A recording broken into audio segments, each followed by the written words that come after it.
दोस्तों हमारी आज की इस वीडियो का टॉपिक रहेगा द ग्लास मेनेगरी। इस प्ले को लिखा है टेनेसी विलियम्स ने। दोस्तों ग्लास मेनेगरी का मतलब होता है कांच से बनाए गए जानवरों का ग्रुप।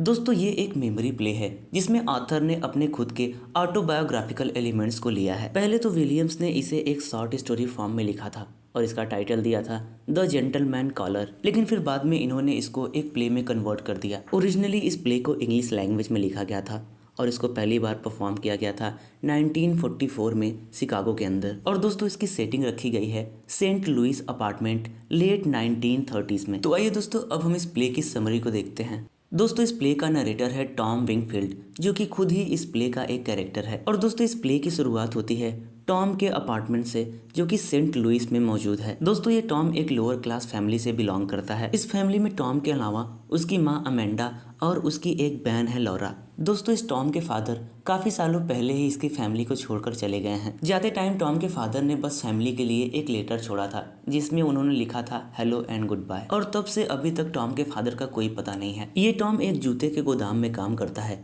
ताकि वो अपनी फैमिली को सपोर्ट कर सके। दोस्तों इस प्ले के अगले सीन में हमें दिखाया जाता है कि टॉम अपनी फैमिली के साथ डिनर टेबल पर बैठा है। टॉम की माँ अमेंडा उसे डांट रही हैं कि उसे किस तरह से टेबल पर बैठना चाहिए, और साथ ही वो इसलिए भी नाराज हैं क्योंकि टॉम स्मोकिंग करता है। दोस्तों टॉम की माँ अमेंडा अपने दोनों बच्चों को यानी कि टॉम और लॉरा को अपने यूथ की कहानियां सुनाती थी कि किस तरह से लोगों की लाइन लगी रहती थी उनसे शादी करने के लिए, क्योंकि वो उस टाइम पर बहुत खूबसूरत थी। लेकिन दोस्तों ये अमेंडा अपनी बेटी लॉरा के लिए थोड़ा डिसअपॉइंटेड रहती है क्योंकि लॉरा के पैर में थोड़ी सी दिक्कत है, जिसकी वजह से वो फ्रिक्वेंटली चल नहीं पाती और लोगों के सामने उसको शर्म भी आती है। और यही वजह है कि ना ही वो किसी को अट्रैक्ट कर पाती है और ना ही कोई और उसकी तरफ अट्रैक्टेड है। इसलिए अमेंडा लॉरा के फ्यूचर के लिए थोड़ी वरीड है, खास तौर पे उसकी शादी को लेकर। अब दोस्तों ये अमेंडा लॉरा का एडमिशन किसी बिजनेस कॉलेज में करवा देती है ताकि ये लॉरा बिजनेस में अपना करियर बनाए, जिससे ये भी अपनी लाइफ में कुछ बेहतर करेगी और साथ ही साथ फैमिली को भी सपोर्ट करेगी। लेकिन कुछ ही हफ्तों बाद अमेंडा को पता चलता है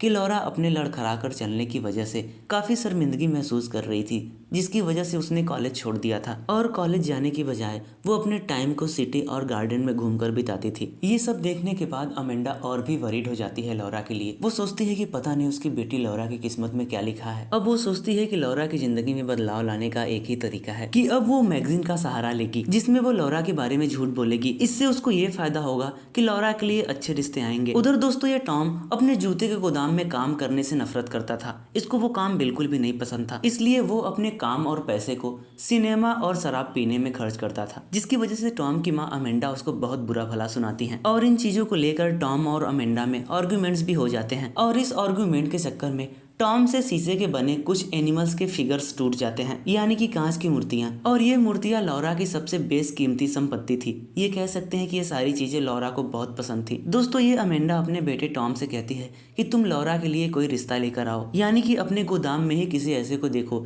जिससे हम लॉरा की शादी करा सकें। अब दोस्तों ये टॉम अपने जान पहचान के किसी लड़के जिसका नाम था जिम ओ कॉनर उसको अपने घर पर इन्वाइट करता है। दोस्तों अमेंडा को ये बात जानकर बहुत अच्छा लगता है कि लॉरा के लिए कोई आ रहा है। वो बहुत खुश थी, इसलिए अच्छा सा डिनर प्रिपेयर करती है और साथ ही लॉरा से कहती है कि डिनर के टाइम पर वो नया और अच्छा सा ड्रेस पहने। दोस्तों जब जिम टॉम के घर पर आने वाला होता है तभी लॉरा को बताया जाता है कि कोई जिम नाम का बंदा उसके लिए आ रहा है। जिम का नाम सुनते ही लॉरा समझ जाती है कि ये जिम तो उसके साथ हाई स्कूल में पढ़ता था और उस टाइम पर ये जिम लॉरा का क्रश भी था। दोस्तों जब रात में जिम आता है तो लॉरा अपने घर का दरवाजा खोलती है क्योंकि उसकी माँ अमेंडा ने उसे समझाया था कि जब जिम आएगा तो तुम ही दरवाजा खोलने जाना। लेकिन दोस्तों दरवाजा खोलने के कुछ टाइम बाद ही लॉरा वहाँ से चली जाती है क्योंकि वो जिम के सामने नहीं आना चाहती थी। अब टॉम और जिम दोनों आपस में बातें करते हैं। टॉम जिम को बताता है कि जो पैसे मेरी माँ ने मुझे फैमिली के इलेक्ट्रिक बिल पे करने के लिए दिए थे उन पैसों को मैंने खर्च कर दिया है मर्चेंट मरीन ज्वाइन करने के लिए, क्योंकि मैं अपनी जॉब और फैमिली दोनों को छोड़कर अपने लाइफ में एडवेंचर करना चाहता हूँ। अब दोस्तों अमेंडा लॉरा को बुलाती है